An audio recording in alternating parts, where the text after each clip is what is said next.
तो आज हम बात करने वाले हैं भारतीय संविधान की आत्मा के बारे में, उसकी उद्देशिका की। ये वो बुनियाद है, वो नींव है जिस पर हमारे पूरे देश का ढांचा टिका हुआ है। लेकिन इससे पहले कि हम उसमें उतरें, जरा एक बड़े सवाल पर सोचते हैं। भाई, एक देश अपने लोगों से, अपने नागरिकों से क्या वादा करता है? आखिर वो प्रॉमिस है क्या? ये सवाल हमें उद्देशिका के गहरे मतलब तक ले जाएगा।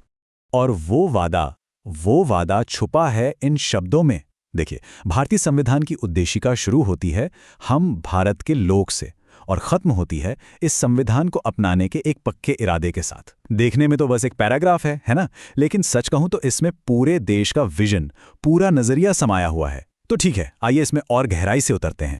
तो इसको आसानी से समझने के लिए हम इसे 5 हिस्सों में देखेंगे। सबसे पहले संविधान की आत्मा, फिर शक्ति का स्रोत क्या है, यानी हम। इसके बाद राष्ट्र का स्वरूप कैसा है, फिर नागरिकों के लिए क्या लक्ष्य रखे गए हैं, और आखिर में वो एक दृढ़ संकल्प जिसने इसे हकीकत बनाया। चलिए, तो पहले हिस्से से शुरू करते हैं। आखिर उद्देशिका को संविधान की आत्मा कहते क्यों हैं? क्या वजह है? देखिए, बात यह है कि यह सिर्फ कोई इंट्रोडक्शन या परिचय नहीं है, ये उससे बहुत बहुत ज्यादा है। बल्कि इसे समझने का सबसे अच्छा तरीका यह है, कई एक्सपर्ट्स इसे हमारे संविधान का आइडेंटिटी कार्ड या फिर जन्म कुंडली भी कहते हैं। मतलब बस एक नज़र डालिए और आपको पता चल जाएगा कि हमारा संविधान क्या है, इसकी फितरत क्या है और ये हासिल क्या करना चाहता है। और ये पहचान पत्र, ये हमें 4 मोटी मोटी बातें बताता है। पहली, कि संविधान को अपनी ताकत कहाँ से मिलती है।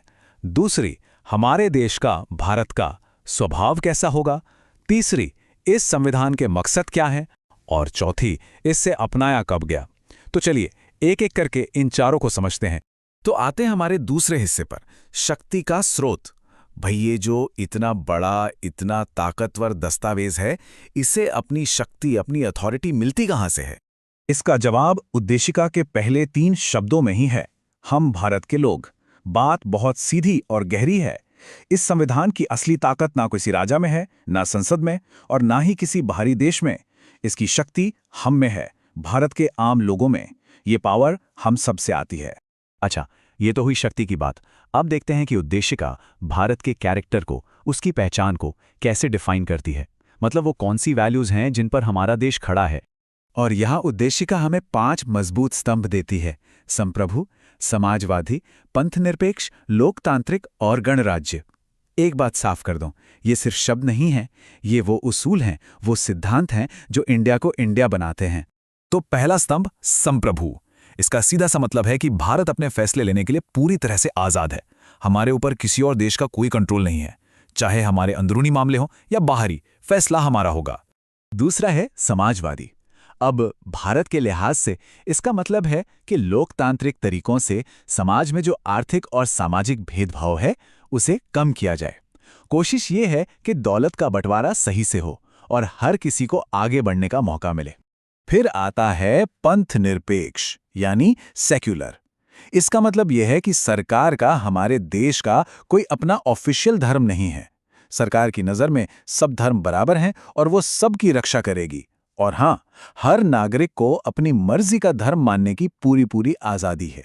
यहाँ एक दिलचस्प बात यह है कि ये जो 2 शब्द हैं ना, समाजवादी और पंथ निरपेक्ष, ये शुरू से उद्देशिका में नहीं थे।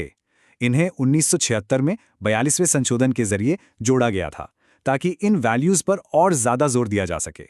चौथा स्तंभ है लोकतांत्रिक। मतलब बहुत साफ है, सरकार लोगों की होगी, लोगों के द्वारा चुनी जाएगी और लोगों के लिए ही काम करेगी।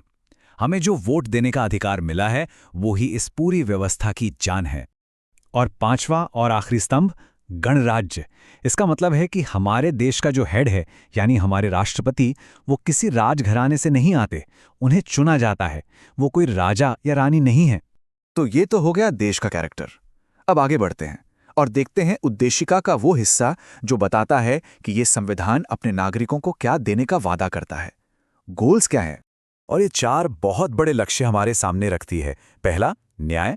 दूसरा, स्वतंत्रता। तीसरा, समता। और चौथा, बंधुता, जो देश की एकता को मजबूत करे। अब देखिए, जब उद्देशिका न्याय की बात करती है, तो वो सिर्फ एक तरह के न्याय की बात नहीं कर रही, वो 3 तरह के न्याय की बात करती है। सामाजिक न्याय, मतलब जाति, धर्म, लिंग के आधार पर कोई भेदभाव नहीं। फिर आर्थिक न्याय, मतलब अमीर गरीब के आधार पर कोई भेदभाव ना हो, और फिर राजनीतिक न्याय, यानी हर किसी को बराबर पॉलिटिकल हक मिले। इसी तरह ये हमें सोचने और अपनी बात कहने की आज़ादी देती है। ये गारंटी देती है कि हर किसी का स्टेटस और उसे मिलने वाले मौके बराबर होंगे। और आखिर में ये भाईचारे को, फ्रैटर्निटी को बढ़ावा देती है, ताकि हर इंसान की डिग्निटी बनी रहे और देश एक रहे। और अब आते हैं हम अपनी इस चर्चा के आखिरी हिस्से पर, वो पक्का इरादा, वो संकल्प जिसने इस पूरे वादे को एक हकीकत में बदल दिया।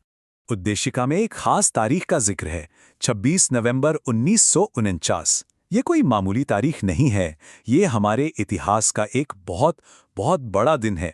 यही वो दिन था जब हमारी संविधान सभा में हम भारत के लोगों ने इस संविधान को अपनाया, इसे लागू किया और इसे खुद को सौंपा। ये वो पल था जब देश का ये महान वादा हमेशा के लिए पक्का हो गया था।